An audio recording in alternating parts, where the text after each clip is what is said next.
그래서 노아에게는 하나님의 나라를 건설하고 가꾸고 지키고 하나님의 성전을 이루가라고 하는 특별한 명령은 있지 않습니다. 그런 이 세계, 그래서 우리는 이제 예상해 볼 수 있는 거죠. 그냥 일반적인 이 하나님이 볼 때에 사람들이 마음과 생각과 계획이 늘 악한데 그렇게 악한 것이 반복되고 멈추지 않을 것을 알지만 그러나 이 세계를 유지하겠다라고 노아의 약속 속에서 말씀하셨기 때문에 이 세계가 우리가 이제 익숙하게 아는 인류 전반을 포함하는 이 세계가 이어지게 될 것이고 그 이어지는 세계 속에 하나님이 특별히 선택한 하나님의 백성, 하나님의 공동체가 이제는 필요하게 될 것이다라고 하는 것을 이제 알 수가 있게 되는 것이죠. 물론 그것은 제가 지난주에 말씀드린 것처럼 아브라함부터 이제 새롭게 시작되는 것이 되는 것입니다. 그런 면에서 오늘 제가 이제 드리고 싶은 말씀은 인류를 포함하는 인류의 일반적인 전반적인 이 세계와 하나님이 택하셔서 구성하는 이 하나님의 백성의 공동체의 어떤 그 차이점 혹은 뭐 이렇게 이 아주 경계가 선명하게 구분지어지는 어떤 그런 것들이 어떻게 시작되게 될 것인가라고 하는 것들을 말씀드리려고 합니다.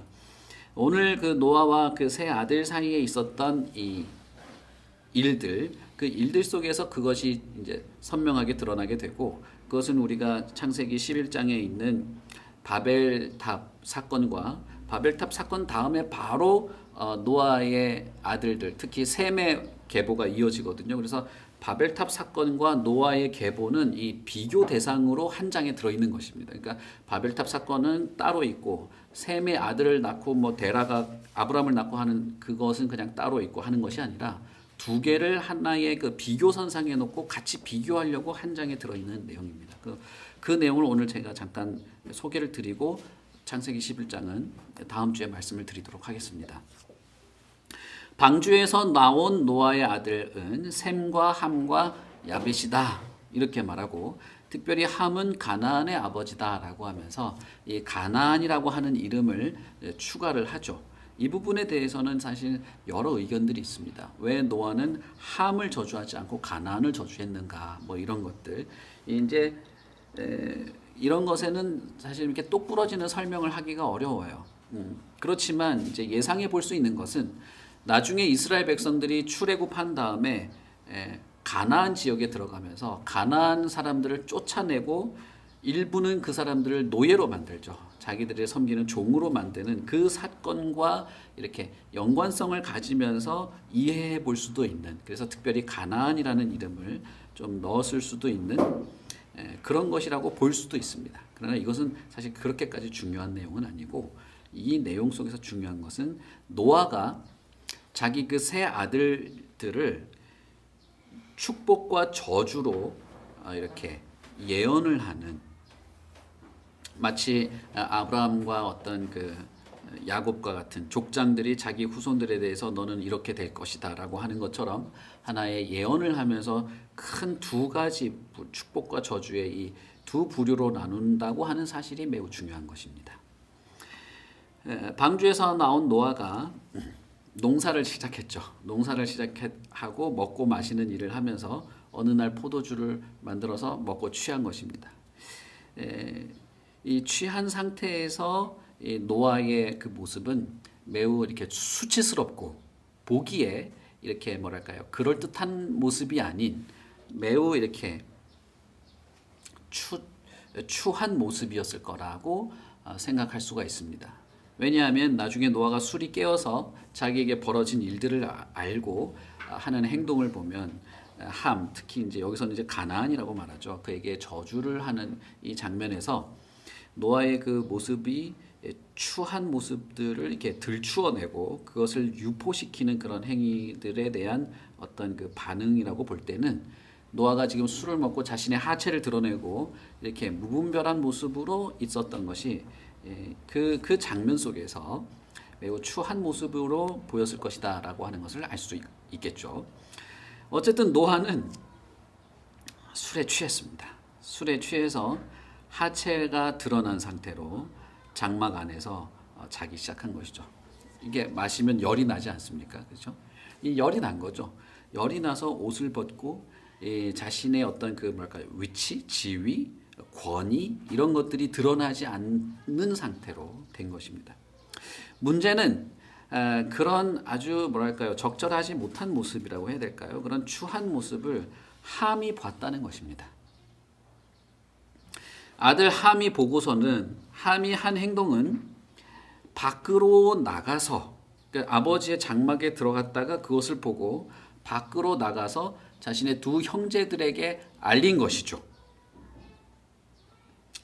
이것이 이제 문제가 된 것입니다. 일반적으로 우리는 이 행위를 함이 자신의 아버지를 욕보였다, 아버지를 치욕스럽게 만들었다, 혹은 아버지를 이렇게 폄하하고 자신의 아버지의 상태를 이렇게 우스갯거리로 만드는, 이게 농담거리로 만들고 우스갯거리로 만드는 행위였다라고 생각할 수 있습니다. 왜냐하면 두 아들, 그 이야기를 들은 두 아들은 자신의 아버지의 하체를 보지 않으려고 노력을 하거든요. 그러니까 자기 아버지의 어떤 권위나 어떤 존엄성을 해하지 않으려고 하는 행동을 하죠. 두 아들은 뒤로 들어가서 뒤로 이렇게 덮어주고 나오는 거 아닙니까? 그런 면에서 이 함이 자신의 아버지를 보고 그 모습을 밖으로 나가서 두 형제에게 이렇게 알린다고 하는 것 자체가 아버지의 존엄성 혹은 이 아버지의 권위를 폄하하는 행동이라고 볼 수 있어요. 그러나 여기서 우리가 좀 더 뭐라고 해야 될까요? 좀 더 이렇게 깊게 생각해야 되는 문제는 뭐냐면, 이 노아 홍수 이후에 새로운 세계에서 벌어지는 이 사건들과 환경들이 창세기 1, 2, 3장의 내용들을 유사하게 반복하고 있다는 거예요. 그래서 이 세계가 홍수로 완전히 끝나서 단절된 세계에서 처음 시작하는 세계이긴 하지만, 처음에 아담이 살았던, 창조 이후에 아담이 홍수 이전까지 살았던 그 세계와의 어떤 연관성도 가지고 있고 그것이 반복되고 있다는 것도 지금 말해주고 있는 것이죠. 특별히 창세기에서 이 아담과 노아와 아브라함은 몇 가지 반복되는 행위들을 통해서 하나님이 창세기 3장에서 말씀하신 너희들이 살 동안에는 고통이 끊임이 없을 것이며, 여자에게 했던 해산의 수고 같은 것들, 땀 흘리면서 먹고 사는 이 모든 문제들, 결국 그것이 인간의 삶이라고 하는 것은 고통의 반복 속에서 죽음으로 끝나게 될 것이라는 것이 이어진다고 하는 것, 그것이 반복되는 패턴으로 이어진다고 하는 것과 뱀과 이 여자의 후손 사이에 원수가 되어서 서로를 상하게 할 것이라고 하는 것도 반복되는 패턴으로 창세기 속에서 이어진다는 것을 볼 수 있습니다. 그래서 그런 면에서 보면 이 노아와 이 세 아들이 일어난 이 사건도 창세기 1, 2, 3장에 있었던 어떤 사건과 매우 유사하다는 것이에요. 그런 면에서 오늘 제가 여러분들에게 말씀을 드리려고 합니다. 우리 하임이 목소리가 점점 굵어지네요. 이제 좀 있으면 수염 나겠네. 근데 저거는 이제 정상이라는 뜻이니까, 그죠? 여러분 신경 쓰지 마십시오. 저건 그냥 정상이에요. 정상이고, 우리는 성인이니까 감수해야 되는 건 우리들이 감수해야 되는 거죠. 애한테 조용히 하라고 해봐야 소용이 없습니다. 정상이다, 건강하다, 좋습니다. 여기서 우리가 생각해 볼 것 중에 하나는 노아라고 하는 사람의 독특한 지위입니다. 독특한 지위. 함에게는 노아는 아버지죠. 아버지의 하체를 보고 아버지를 놀리고 아버지를 이렇게 비웃음거리로 만들고 했다라고 말하기에는 노아가 가지고 있는 위치가 매우 독특한 것이 있는 것이죠. 그것은 무엇이냐 하면, 홍수 이후에 완전히 전멸하고 이 땅이 새롭게 새 창조가 되는 것처럼 새롭게 펼쳐져서 새하늘과 새 땅에서 하늘의 무지개가 보이면서 하나님과 약속을 맺는 자리에 아들도 같이 있었어요. 아들들도. 그래서 하나님이 내가 너와 너희 아들들과 세상 만물과 함께 언약을 맺는다라고 하면서 무지개까지 보여준 그런 사건이 있었지 않습니까? 그런 면에서 노아라고 하는 사람은 하나님과 약속을 맺은, 창조주 하나님과 약속을 맺고 그 약속 속에서 이 세계를 어떻게 살아가고 이 세계가 어떤 모습이 되어야 하는지에 대한 기준을 가지고 있는 사람이 노아라고 하는 것입니다. 노아와 비슷한 약속을 맺은 사람이 그 전에도 있었죠. 아담이 있었죠.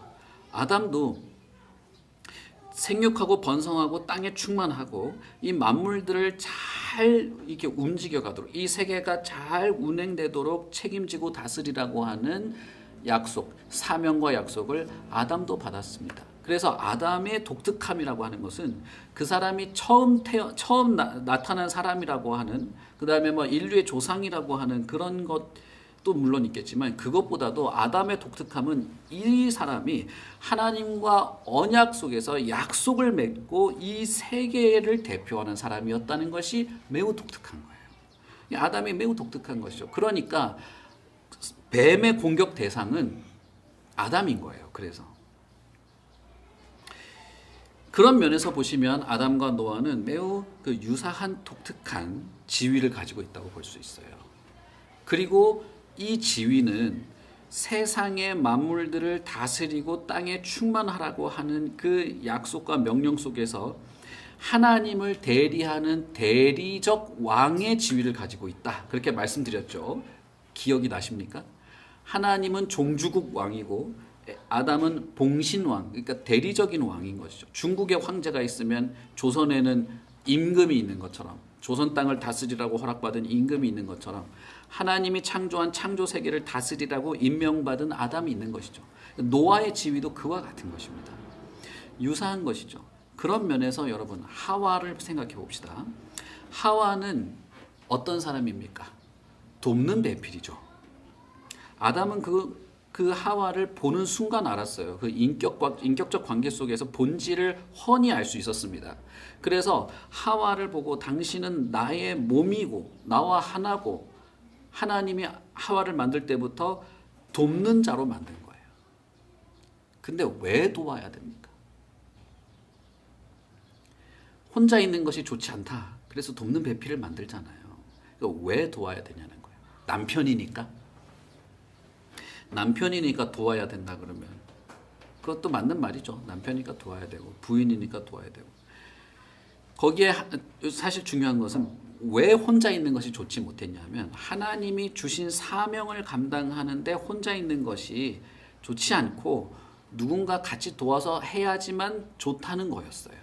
그러니까 하나님이 주신 약속과 사명의 관계가 있는 발언이에요. 이것은 하와의 그 돕는 일은 하나님의 약속을 받은 사람, 하나님과 약속한 사람이 이 약속을 지켜나가고 약속을 통해서 하나님의 뜻을 이루어 나가는 것을 돕기 위해서 있었다는 거예요.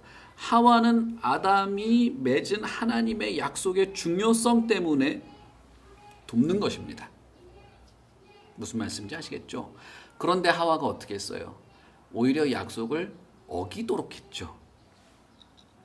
그때의 하와에게 일어난 일이 무엇이었습니까? 여러분 기억을 잘 떠올려 보세요. 그때 하와에게 일어난 일이 무엇이었습니까?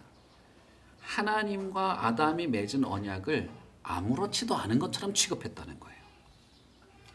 하나님과 아담 사이에 있었던 이 언약이 매우 중요하고 자신들의 존재를 사실 규정하는 것이고 세계의 존재를 규정하는 것이었음에도 불구하고 그것을 업신여겨요.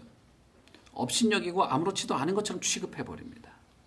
이것은 근데 어디에서 나온 것입니까? 이런 태도는 뱀으로부터 온 것이었어요.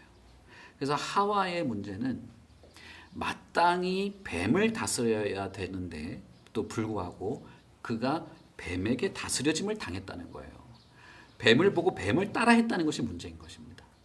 그래서 하나님의 약속을 왜곡시키고 오류를 만들고 폄하하고 대수롭지 않게 만들어버리고 하나님의 약속을 뭐라고 해야 될까요? 우스운 것으로 취급해버린 것이죠. 그것은 돕는 것이 아닙니다. 돕는 것이 아니고 결국은 아담도 파괴시켰어요. 그런 문제가 있었던 것이죠. 자, 그러면 여러분 노아를 생각해 봅시다. 노아의 독특한 지위는 물론 에덴 동산을 하나님의 나라로 만들어 가라고 하는 그런 특별한 어떤 약속은 아니었어요. 그러나 노아의 독특한 지위는 하나님과 약속을 맺고 이 세계의 대표, 인류의 대표, 이 세계가 새롭게 시작하는 것의 어떤 기준이었다는 것이에요. 그러므로 그 자리에서 함께 하나님의 약속 안에서 그 사실을 알고 있던 세 아들은 돕는 자이어야만 한다는 것입니다. 이들은 아버지 노아의 약속의 중요함 때문에 도와야 되는 거예요. 물론 아버지니까 돕는 것도 있겠죠. 그건 당연한 것이겠죠. 그러나 여기서 가장 중요한 것은 특별히 창세기 3장과의 관계에서 우리가 이 맥락 속에서 이해해 볼 수 있는 것은 이 세 아들이 언약 당사자, 하나님과 약속을 맺은 당사자인 노아 아버지 노아를 도와야 할 사람들이었다라고 하는 것입니다. 자, 그럼에도 불구하고 함이 행한 행위를 봅시다. 함은 그러면 어떻게 했습니까? 아버지가 언약 당사자이고 인류의 대표이고 어쨌든 이 참 그 지위는 독특한 거예요. 그 독특한 이유는 하나님 때문에 그런 건데 이 사람이 자신의 체면도 고사하고 완전히 이렇게 완전히 그냥 무분별하고 이런 풀어진 상태에서 하체를 드러내면서 부끄러운 상태로 나체가 돼서 들어 누운 거예요. 인사불성이 된 것이죠. 쉽게 말하면 이성적 판단을 할 수 없는 상황에 놓인 거예요. 아담과 하와가 뱀을 만나고 나서 그들이 벗은 것을 수치스럽게 여긴 것처럼 노아의 이 상태는 함이 그의 아버지를 만나고 함의 시선이 노아에게 향한 순간부터 수치가 드러나기 시작한 것입니다. 수치를 겉으로 꺼내놓기 시작했다 이 말이에요. 그리고 함은 어디로 갑니까? 자신의 두 형제에게 가서 알립니다. 오늘 아침에도 우리 주일학교 아이들한테 이 얘기를 했거든요. 하면서 야 너는 아버지가 만약 그러면 너는 형한테 가서 뭐라고 말할래? 형아 와봐 아빠가 이래 이러면서 우리 같이 놀려 먹자 얼레리 꼴레리 이럴 거 아니야? 이랬는데 형이 우리 아빠는 맨날 그러고 자는데 이러는 거야. 아, 그 얘기가 아니고 상상을 해보자 뭐 이런 건데 여러분 근데 그 애가 나는 아버지 옷 덮어줄 거라고 이러더라고요. 여러분 어떠십니까? 함이 그 두 형제에게 가서 뭐라고 알렸을까요? 그리고 알린 그 행위 속에서 함의 태도와 이 뭐랄까 의도는 무엇이었을까요? 이거는 우리가 약간 상상력을 발휘하는 부분이에요. 뭐 이 성경에서 이랬다라고 하기보다는 뱀과 하와를 보면 어떤 것이었을까 우리가 유추해 볼 수 있습니다. 그 말은 무엇이냐 하면 이 하나님과 하나님의 약속에 대해서 이렇게 반감을 가지고 폄하하고 그 약속을 하찮게 여기는 그 태도는 뱀으로부터 나온 것이에요. 그것에 하와가 동조했습니다. 그리고 이 동조한 하와는 자신의 남편에게 찾아가서 남편도 동조하도록 만들어요. 그리고 끝난 것이죠. 이 함이 두 형제에게 왜 찾아갔을까? 함이 두 형제에게 찾아간 것은 결국은 무엇이냐 하면 두 형제도 자신의 아버지를 이렇게 폄하하고 언약 당사자인 노아를 이렇게 수치스럽게 만드는 일에 동참하기를 기대했을지도 모르는 것입니다. 함의 그 태도가 두 형제에게 그대로 전염되도록 했다는 것이죠. 마치 하와가 아담에게 한 것처럼. 그러나 여기서 셈과 야벳이 그렇게 하지 않습니다. 셈과 야벳은 함의 행동을 따라하지 않습니다. 함의 행위에 동조하지 않고 두 형제는 자신의 아버지의 존엄 혹은 권위를 이렇게 폄하하거나 땅바닥에 떨어뜨리는 욕을 보이는 일을 하지 않게 된 것이죠. 그것은 물론 아버지라고 하는 상황도 있고 다 있습니다만은 그것은 아버지가 가지고 있는 독특한 어떤 지위, 하나님의 약속을 받은 자가 놀림거리가 되어서는 안 된다는 거예요.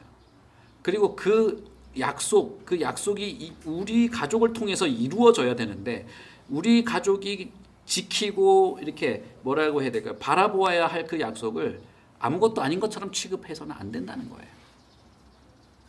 약속의 중요성 때문인 것이죠. 그리고 노아가 술이 깨어서 벌어진 일을 알게 되었을 때의 한 행위는, 이 한 선언은,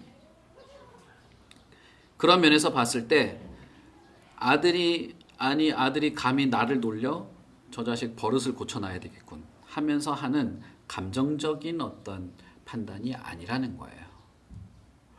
함에게서 드러나는 뱀의 행위, 자신의 아들 함에게서 보여지는 하나님의 약속과 하나님의 언약 자체를 불신하고 그것에 대해서 폄하하고 그것을 이렇게 욕보이는 그 행위에서 드러나는 뱀의 어떤 모습들, 그것에 대한 저주를 하는 것입니다. 실제로 성경에서 함이나 가나안이 셈이나 야벳의 종이 되었는지는 나와 있지 않습니다. 그리고 우리가 알듯이 그런 일은 벌어지지 않았을 거예요. 또 우리가 이 본문에 대해서 어떤 사람들은 이 사건 때문에 함의 후손들은 아프리카 민족이 되었다, 흑인들이 되었다, 그래서 백인들의 노예가 되는 것이 있었다 라고 하는 식의 말을 하기도 합니다. 그러나 그것은 여러분 오늘 우리의 본문 속에서 전혀 핵심이 아니고 그렇지 않다고 하는 것을 우리가 알 수 있겠죠. 여기서는 인종 문제, 사회 문제, 어떤 백인과 흑인 간의 인종 갈등의 문제를 저주의 내용으로 말하고 있지 않다는 거예요. 아무 상관이 없습니다, 사실은.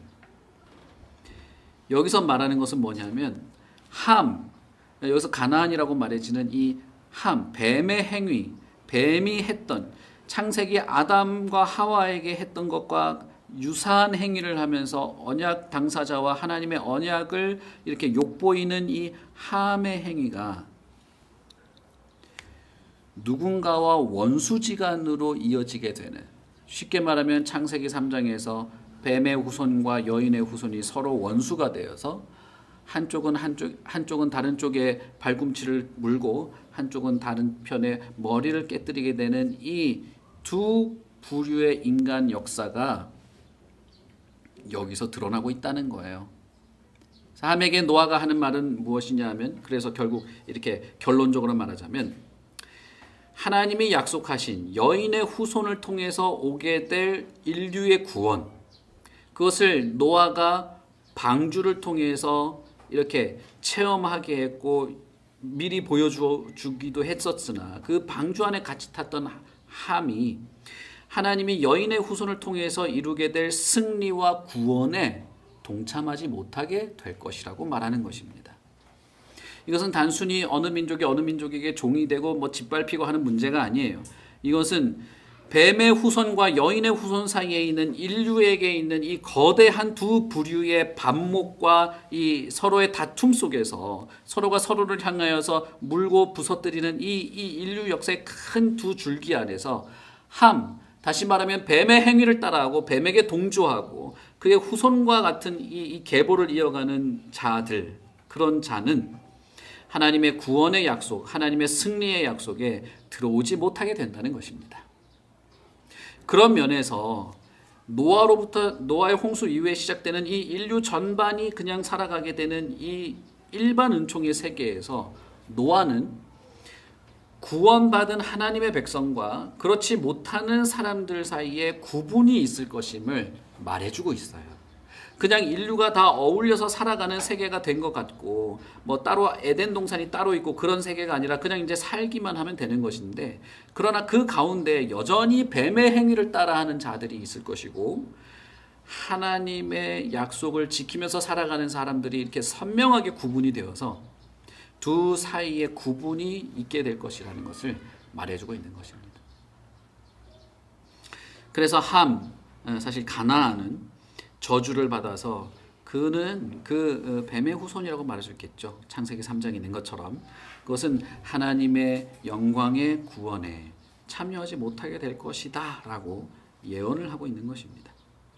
그리고 나서 이제 셈의 하나님 여호와를 찬송하리로다 라고 하면서 셈에 대한 축복을 하죠. 이 셈이라고 하는 이 이름은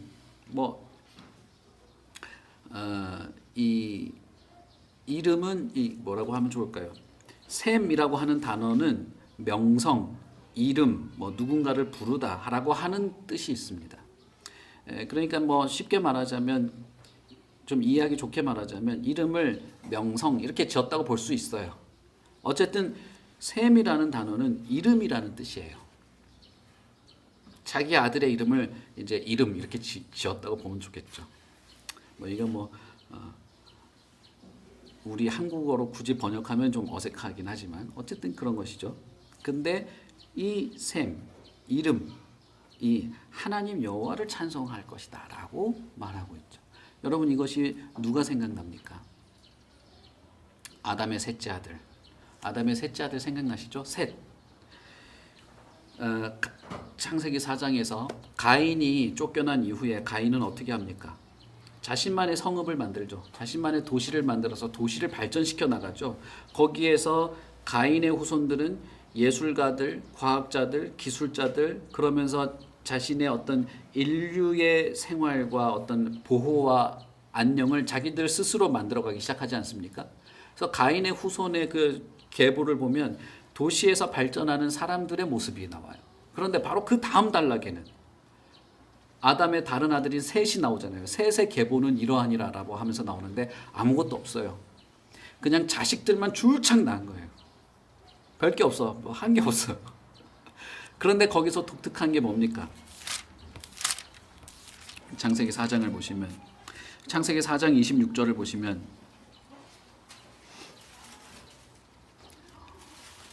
셋도 아들을 낳고 그의 이름을 에노스라 하였으며 그때의 사람들이 비로소 여호와의 이름을 불렀다라고 되어 있죠. 사실 그래서 아담에게 있었던 이 세 아들, 아담에게도 세 아들이 있었는데 이 세 아들 중에 한 명은 뱀을 따릅니다. 가인은. 그러나 셋은 하나님의 이름을 부릅니다. 그리고 하나님의 이름을 부르던 셋의 후손 중에 누가 나옵니까? 노아가 나오죠. 노아도 아들을 3명 낳아요. 노아도 아들을 3명을 낳는데 그 중에 한 아들인 함은 뱀을 따릅니다. 그리고 셈은, 이름이라고 이름 지어진 이 셈은 하나님의 이름을 찬송하는 것이죠. 여러분, 뭔가 이 뭐랄까요, 맥락 속에서 이어지는 내용이 이제 있다는 것을 아시겠죠? 아담의 세 아들 중에, 아벨은 죽었으니까 빼면 아담의 세 아들 중에 하나는 뱀의 후손이 있었습니다. 그리고 한쪽은 하나님의 이름을 부르는, 그 하나님의 이름을 부르는 후손 속에서 평안이라고 이름 지어진 노아가 나왔고, 노아의 세 아들 중에 또 한 명은 뱀의 후손, 뱀의 행위를 따르는 사람이 됩니다. 그리고 그 노아의 아들 중에 한 명은 이름이라는 이름을 가진 이 사람은 여호와의 이름을 찬송하는 것이죠. 인류의 역사가 홍수 이후에 홍수를 경계로 단절되어서 시작되지만 그러나 여전히 이어지는 연속성이 있는데 그것은 무엇이냐 하면 하나님의 약속이 이어지고 있고, 그리고 하나님의 약속 속에서 뱀의 후손과 여인의 후손이 끊임없이 이 세상에서 서로를 향하여서 등장하게 되고 서로가 서로를 이제 물고 때리는, 다시 말하면 이것이 결국에는 예수 그리스도가 이 땅에 오시면서 종지부가 지어지게 될 것이지만 그 가운데 이 두 부류가 선명하게 구별된 이 두 부류가 이 세계의 인류의 역사에 이어지게 될 거라는 것입니다. 그리고 그것에 대한 하나의 샘플, 그것에 대한 하나의 그 뭐랄까요, 예시로 바벨탑과 셈의 후손이 창세기 11장에 있는 거예요.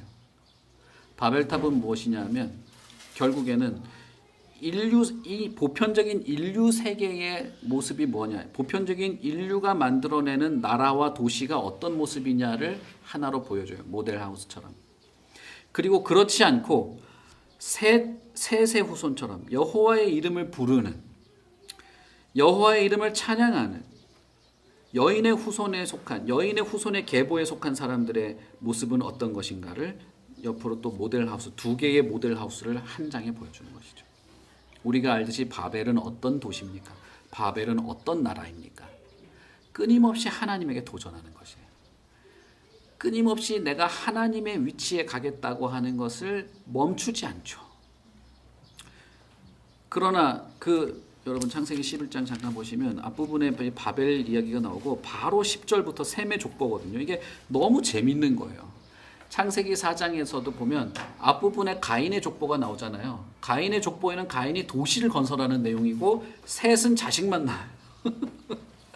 근데 창세기 11장에도 보면 앞부분은 도시를 건설하는, 탑을 건설하는 사람이 나오고 그 다음 10절부터 셈의 족보는 그냥 자식만 또 낳아요. 그러면서 이 두 부류의 유사한 내용들이 계속 된다는 것입니다. 이 세계가. 그래서 하나님의 나라와 일반 인류의 이 세속 세계에 선명한 선이 있고 구분이 있고 이 둘은 서로 섞이거나 유사하게 되지 않고 언제나 구분지어진다는 것입니다. 언제나 구분지어진다는 거예요. 안타깝게도 셋의 후손 중에, 그러니까 아담의 자손 중에 가인이 있었고 셋의 후손 중에 함도 있는 것입니다. 그리고 아브라함의 자손 중에 이스마엘도 있고 에서도 있는 것입니다. 이 선명한 구분. 그래서 창세기에서는 이 패턴이 계속 등장합니다. 뱀의 후손과 여인의 후손. 뱀의 후손과 여인의 후손. 그래서 한 배에서 쌍둥이가 같이 잉태되었으나 한쪽은 하나님이 택하고 한쪽은 하나님 택하지 않는 것이 되는 것이죠. 여러분, 다음 주에 우리가 바벨 탑을 살펴보겠습니다만은 우리가 살아가고 우리가 부르고 우리가 누려야 할 세계는 사실 하나님의 이름을 부르고 하나님을 기억하고 하나님의 약속을 소중히 여기고 하나님이 허락하시고 하나님이 약속하신 소망을 바라보며 살아가는 세계가 우리가 속한 세계인 것입니다. 그것이 우리가 살아가야 될 세계인 것이에요. 그리고 그런 자들, 그런 하나님의 하나님이 택한 사람들의 공동체를 하나님은 창대하게 하고 강하고 크게 하시겠다고 이미 약속하셨어요. 야벳에게는 어떻게 약속하시느냐 하면 야벳을 창대하게 하며 셈의 장막에 거하게 하고 가나안은 그들의 종이 되게 한다라고 말하죠. 실제로 바벨탑은 거대합니다. 가인이 지은 그 성에서는 온갖 예술과 문화와 기술이 발전했습니다. 그러나 그럼에도 불구하고 하나님의 약속에 이 창대함 혹은 하나님의 약속에서 이 강함은 그런 것에 속한 것이 아니었어요. 하나님이 약속한 이 인류를 멸절시키고 인류의 어마어마한 비극이 찾아올 거기에서부터 건짐받고 영원한 하나님의 나라에서 끝없는 영광을 누리게 되는 그 창대함을 말하는 것이에요. 우리가 기대하고 우리가 누리고 우리가 바라보는 것도 그것입니다. 우리가 비록 이 땅에 살지만 이 세계에 살지만 하나님을 거부하거나 혹은 하나님을 거절하거나 혹은 하나님을 모르거나 무관심하거나 하나님에 대해서 뭐라고 해야 될까요? 자신이 이 세계와 우주를 주장하시는 주인이라는 생각을 하지 않고 내가 인간이 주인이라는 이 관념과 개념 속에서 발전하고 있는 이 인류의 세계는 사실상 우리가 거기에 함께 어울려 살기는 하지만 우리가 거기에 속한 자들은 아니라는 것입니다.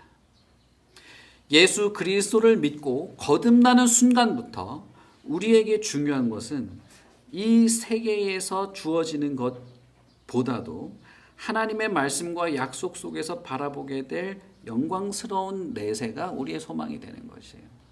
거듭난 우리들에게 중요한 것은 하나님이 약속하신 사실이에요. 하나님이 우리에게 약속하신 것입니다. 우리가 바라보고 부르고 노래하고 찬양할 것은 우리의 영광, 나의 영광, 내 자식의 영광이 아니라 바로 하나님 자신입니다. 알아가고 믿고 따를 것은 하나님 자신이에요. 그리고 그것을 통해서 우리의 삶이 이 세계에서 유익을 나타내는 것이지 이 세계에서 주어지는 것에 전전긍긍하면서 살아가는 사람들이 아니라는 것입니다. 우리는 그 사실을 모르고 있지 않죠. 사실은 모르는 것이 아니에요. 그러나 우리가 기억해야 하는 것은 이것입니다. 여전히 세계는 바벨탑과 같은 기준을 가지고 바벨탑과 같은 문화를 세워갑니다. 그러나 여전히 또 한 부류는 하나님의 이름을 부르며 하나님을 의지하며 살아가는 또 한 부류가 있습니다. 저와 여러분이 그런 일을 안 해도 그런 부류가 늘 있다 이 말이에요. 여러분이 바벨탑에 살아도 바벨탑을 건설하는 사람이 저와 여러분이라 할지라도 그와 같지 않고 하나님의 이름을 부르며 하나님의 이름을 찬송하고 하나님의 창대하게 하심을 믿고 기다리는 사람이 언제나 있다 이 말이에요. 우리는 둘 중에 하나입니다. 그런 면에서 어떻게 우리가 이 세상을 살아가는 것이 옳은가? 그것은 이 세계가 하나님의 섭리 가운데 여전히 있다는 사실. 그래서 우리는 이 세계를 유익하게 하면서 함께 어우러져 살아가는 인류의 한 부분이라는 사실. 거기에 더해서 그러나 그럼에도 불구하고 우리는 하나님의 이름을 부르고 하나님을 기억하고 하나님의 약속 안에서 살아가는 이 세계에서 얻어질 것을 목표로 하지 않고 하나님을 우리의 목표로 하면서 살아가는 그런 부류의 사람으로 이 땅을 살아가게 된다는 것이죠. 그렇게 살아야 한다는 것이에요. 여러분 어떻습니까?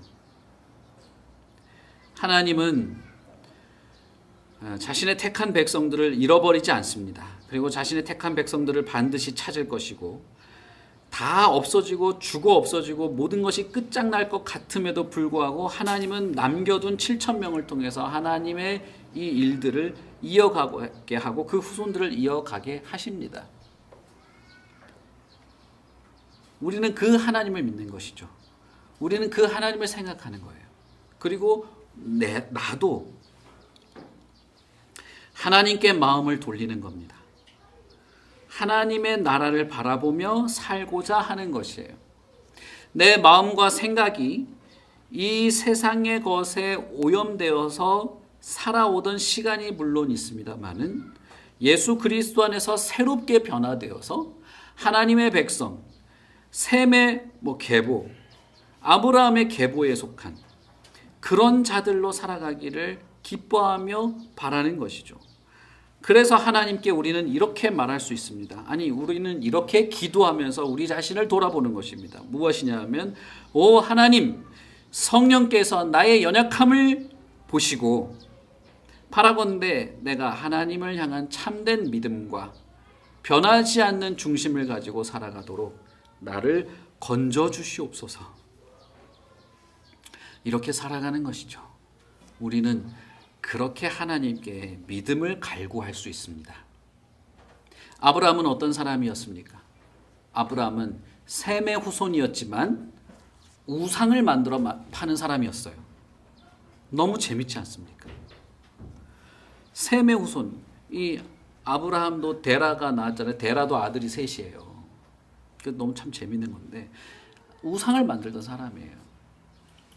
그런데 이 아브라함이 하나님이라고 하는 분을 만나고 나서 어떻게 되죠? 이 사람이 결국에는 자신의 하나뿐인 아들, 하나뿐인 건 아니죠. 이스마엘도 있으니까 그 100세에 낳은 약속의 아들을 하나님께서 바치라고 할 때도 하나님을 믿어요.